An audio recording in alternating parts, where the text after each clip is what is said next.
Good evening, students. You are welcome to Adewale Kayode online class. And today we are going to work on completing the square method as one of the methods to find the root of a quadratic equation. In using completing the square method, there are steps to follow. And the first step is looking at equation with irrational root.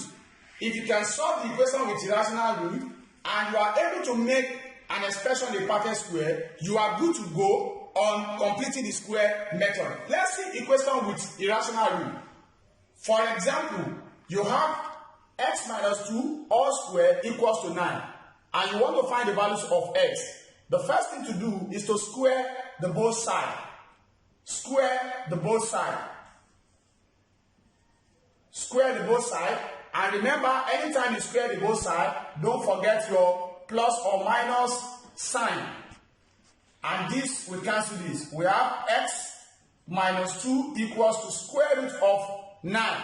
That is plus or minus 3. And x equals to plus or minus 3.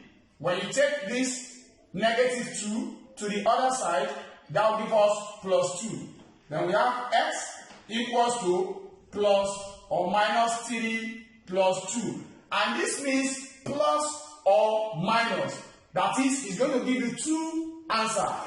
X equals to plus 3 plus 2. Or minus 3 plus 2. X now will be equals to plus 3 plus 2. That is 5. Minus 3 plus 2. That is what? Good. Minus 1. Then therefore, x equals to 5 or minus 1. Once you get the values of x, then that means you are good to go with equation with irrational roots. And that is one of the steps under completing the square. Let's see the second step. The second step is how to make an expression a perfect square. Let's see this question for instance. What must be added to x squared plus 6x to make the expression a perfect square? X squared plus 6x. What must be added to this to make this a perfect square? There are steps to follow. And one of the steps is that we are going to look for the half of coefficient of x. Half of coefficient of x, which is what? 6. Half of coefficient of x, which is what? 6. And square all. Can we do that now? What is half of 6? Good. 3. All square. That will give us 9.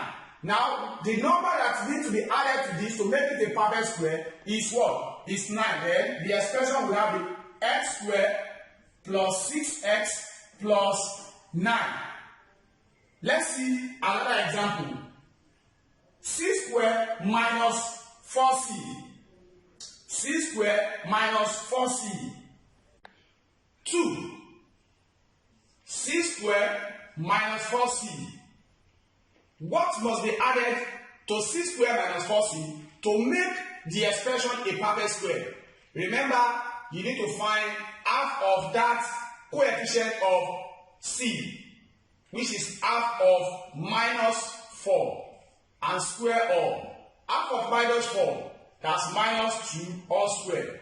Minus 2 all square is minus 2 multiplied by minus 2, which is equal to what? Plus 4. So what must be added to this to make it a perfect square is plus 4. Then we have c squared minus 4c plus 4. This expression is a perfect square. That is the second step on completing the square method. So students, in using completing the square method to find the root of a quadratic equation, like I told you, it involves you knowing two things. And the first thing is equation with irrational root. How to find the root of an equation with an irrational root. And you must know how to make an expression a perfect square. And we have done that now. Now, let's see a question. Quadratic question. And see the process of using the completing the square method on it. X squared minus 8x plus 3 equals to 0. What is the first thing to do? You need to take the constant value to the right hand side. So if you want to take this is the constant value, and that is x squared minus 8x. Taking this constant value to the right hand side will become minus 3. Now, this left hand side, you are going to make this expression a perfect square. We are going to make this expression a perfect square. Remember the process to make this, in making this a perfect square. You just need to find half of the coefficient of x, which is what? Minus 8, and square everything. So what is half of minus 8? Minus 4 all square. Minus 4 all square, that will give us minus 4 multiplied by minus 4, which is 16. Now, the value that must be added to this expression in making it a perfect square is 16. So, we are going to add that value to the both sides, both left hand side and right hand side. So let's add that 16 to that now. That becomes x squared minus 8x plus 16 equals to minus 3 plus 16. Good. Then this will become x squared minus 8x plus 16 equals to minus 3 plus 16 plus 13. Now, this expression on the left hand side now is now a perfect square. Now, a perfect square, how do you resolve a perfect square? In solving this, finding the values of this, that will be what? That will be x squared minus x minus 4 all squared. By the time if you expand this, you can try to expand it, you see that you get this equals to plus 13. Now, this is now an equation with irrational root. That is the first thing. That is the first method. That is the first process. This is now an equation with irrational root. How do you resolve an equation with irrational root? You square the both sides. So let's square the both sides, and I'll be squaring the both sides. X minus 4 all square.